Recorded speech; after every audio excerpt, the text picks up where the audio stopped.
Ya, baik, hari ini semua disimak dan dinilai kelompok-kelompok yang maju. Dan pada hari ini pembacaan cerpen karya sendiri dibacakan secara berkelompok, dimulai oleh kelompok 4. Oke, siap-siap kelompok 4. Ya. Assalamualaikum warahmatullahi wabarakatuh. Waalaikumsalam. Kami dari kelompok 4 ingin membacakan cerpen karya kami yang berjudul Tenggelamnya Kapal Pansir.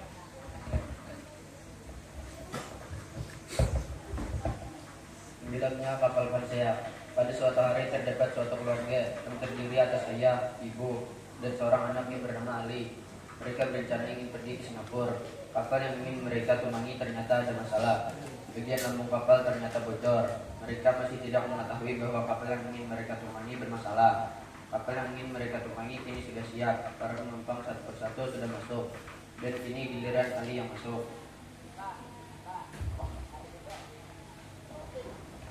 Ali telah duduk di kursinya dan di sampingnya ada ibu dan ayahnya. Mereka sangat menikmati perjalanan. Ali keluar untuk melihat pemandangan lautan. Ali mendengar nahkoda dan kru kapal. Mereka sedang membicarakan tentang lambung kapal. Terdapat kebocoran pada lambung kapal, Pak, ujar kru kapal itu. Ali pun kaget mendengar pembicaraan tersebut. Ali ingin menghampiri nahkoda tersebut, tetapi nahkoda itu sudah berlari ke lambung kapal. Ali pun masuk lagi ke tempat penumpang dan kembali duduk dengan tatapan kosong. Ada apa, nak? Ibu bertanya kepada Ali. Melihat Ali nampak pucat. Tidak apa, Bu, ujar Ali. Ali masih berpikir baik bahwa dirinya akan sampai dengan selamat dan para kru kapal dapat mengatasi masalah pada lambung kapal tersebut.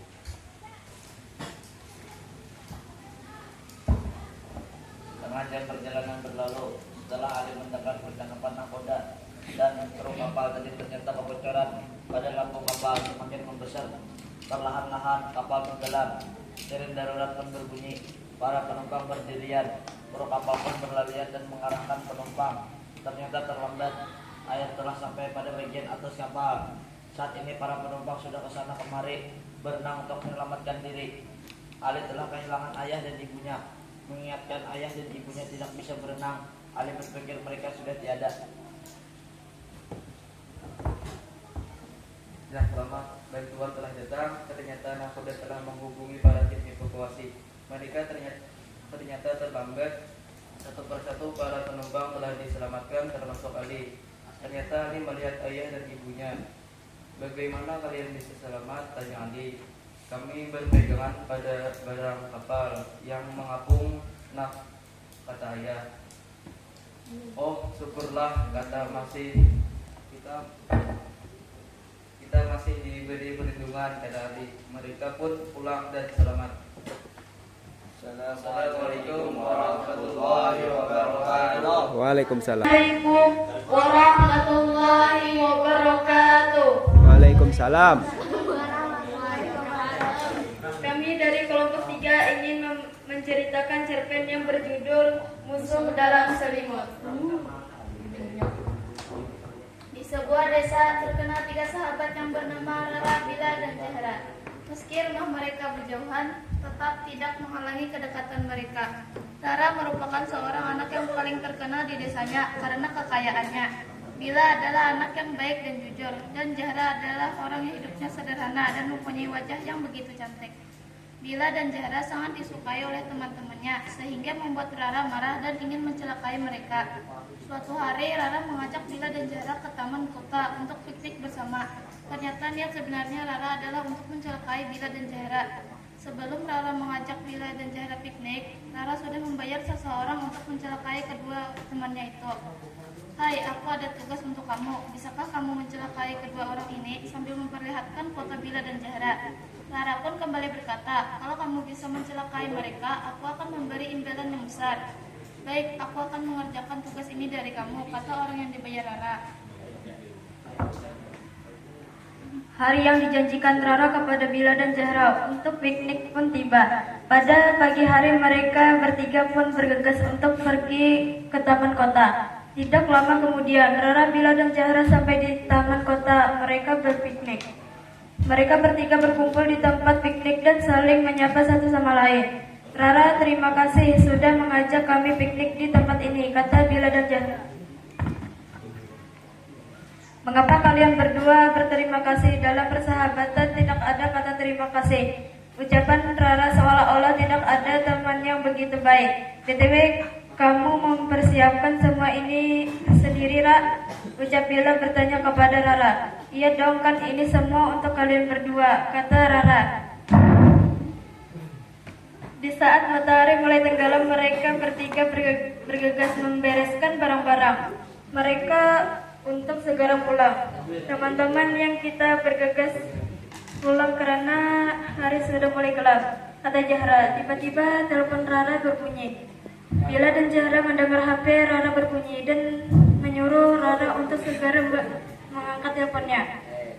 Rara, HPmu berbunyi tuh, angkat saja dulu. Oh iya, bentar ya, aku angkat dulu.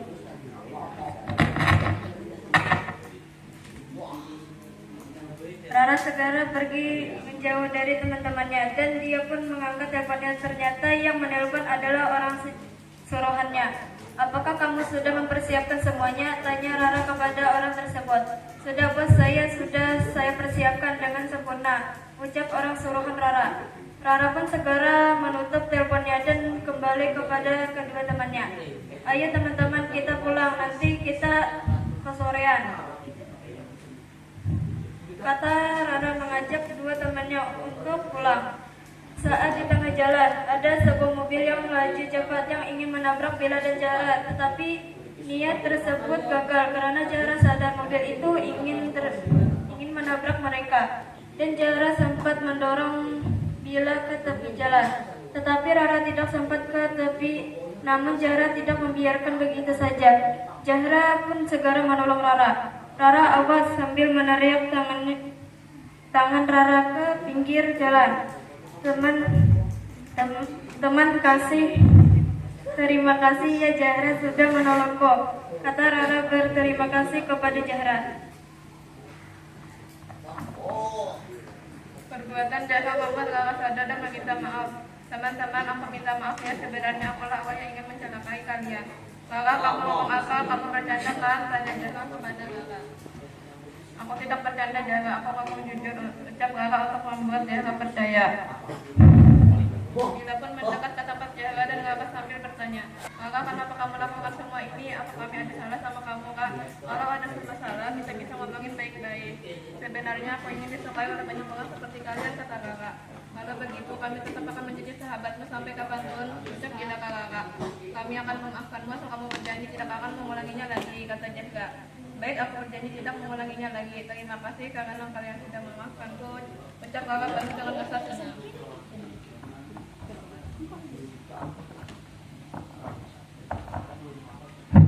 Kita jadi sahabat selamanya kan? Tanya Bila kepada Zahra dan Rara. Ya dong, kita sahabat sejati, kata Rara sambil wajah tersenyum. Mereka saling bermaafan dan akhirnya mereka berteman baik dan mereka hidup bahagia. Sekian dari kami. Wassalamualaikum warahmatullahi wabarakatuh. Waalaikumsalam. Assalamualaikum warahmatullahi wabarakatuh. Waalaikumsalam. Kami dari kelompok 2 ingin menyampaikan karya cerpen kami yang berjudul Terdampar di Pulau Bakut. Pada suatu hari, seorang nelayan yang bernama Rida yang sedang berpamitan kepada istrinya yang bernama Karina untuk ke laut mencari ikan. Singkat cerita, tibalah Rida di tepi laut. Rida pun bergegas menuju ke kapal untuk pergi ke tengah laut mencari ikan untuk dijual. Setelah sampai di tengah-tengah laut, Rida pun bergegas untuk memasang jaring dan Rida pun masuk ke dalam kapal untuk duduk santai sambil menikmati secangkir kopi dan sambil berjaga-jaga kalau ada ombak yang besar. Setelah 1 jam, Rida pun mengangkat jaringnya ke atas kapal dan Rida pun mendapat banyak ikan. Hari pun mulai sore, Rida pun bersiap-siap untuk beristirahat sejenak untuk melanjutkan mencari ikan di malam hari. Tibalah malam hari, tibalah Tiba-tiba Rida terbangun dari istirahatnya karena mendengar gemuruh petir dan ombak yang sangat besar menerjang kapalnya, dan Rida pun segera menyalakan kapal untuk pergi dari sana. Tapi sebelum sempat menyalakan kapal, mesinnya pun mati.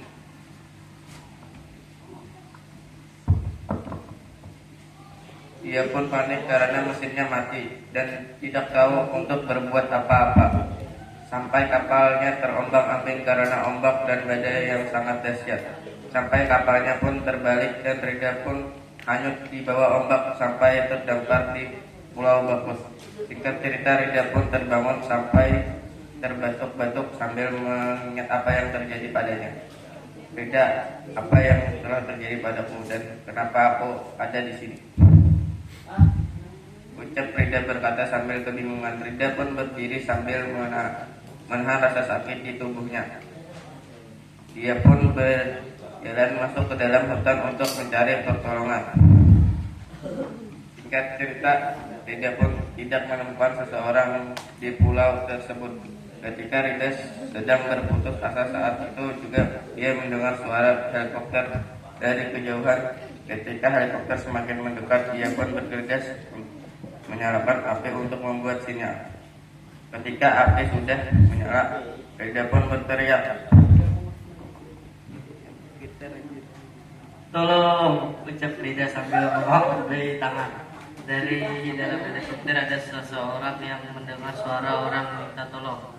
"Romi, kawan, kok gue mendengar suara minta tolong ya?" Robi dan Roni, "Mungkin hanya perasaanmu, Rom," ucap Robi dan Romi secara bersamaan. "Romi, gue serius bro. Coba kalian lihat itu, ada asap api, pasti ada orang di sana." Robi, "Iya juga ya." Roni, "Coba kita mendekat ke asap itu." Dari hutan Rida melihat helikopter mendekat ke arahnya. Rida pun senang sambil berucap alhamdulillah. Singkat cerita, orang-orang yang ada di dalam helikopter pun mengantar Rida balik sampai ke rumahnya. Dan Rida pun hidup bahagia bersama istri dan keluarganya. Assalamualaikum warahmatullahi wabarakatuh. Waalaikumsalam. Assalamualaikum warahmatullahi wabarakatuh. Waalaikumsalam. Selamat pagi teman-teman yang luar biasa. Pada kesempatan pagi hari ini, izinkan kami kelompok 1 presentasi dengan seuntai kata mutiara.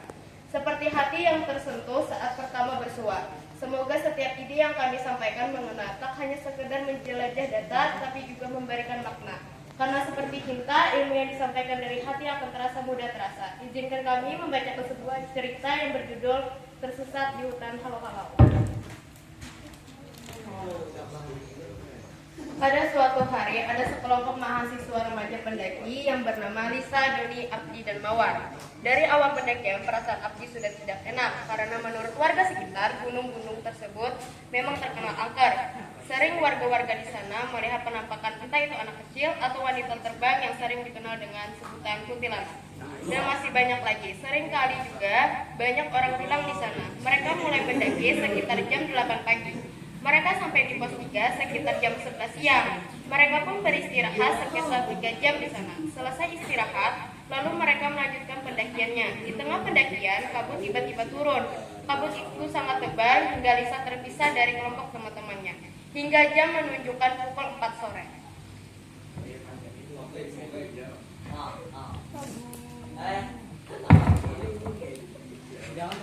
Kabut masih turun. Lisa ingin mengabari teman-temannya betapa sialnya HP genggaman tidak bisa digunakan.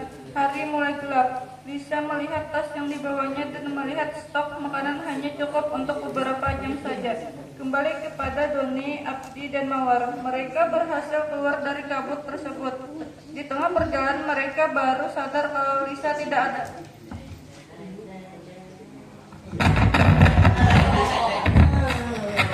Gimana Lisa? Kata Doni. Bukankah dia tadi di belakang? Kata Abdi. Paling tertinggal itu sudahlah, kita teruskan saja, kata Mawar. Jangan begitu, mari kita tunggu di sini, kata Abdi. Ya, kita tunggu di sini saja, kata Doni. Sudahlah, kita lanjutkan saja, kata Mawar. Jangan begitu, jika kamu mau duluan silahkan, kata Doni. Mawar, kata Mawar dengan kesal.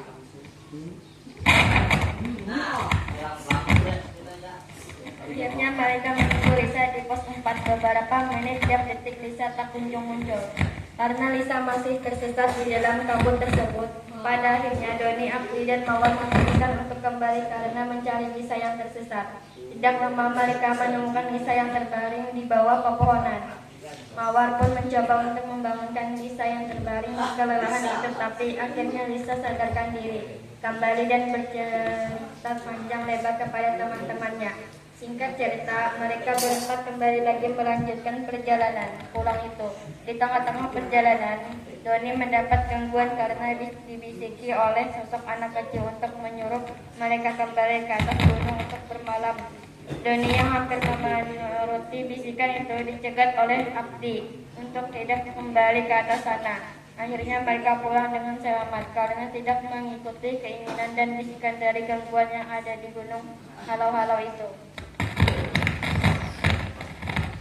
Sekian presentasi dari kelompok kami. Jika ada kesalahan mohon dibicarakan baik-baik, bukan malah pergi mencari yang lebih baik. Wassalamualaikum warahmatullahi wabarakatuh. Waalaikumsalam.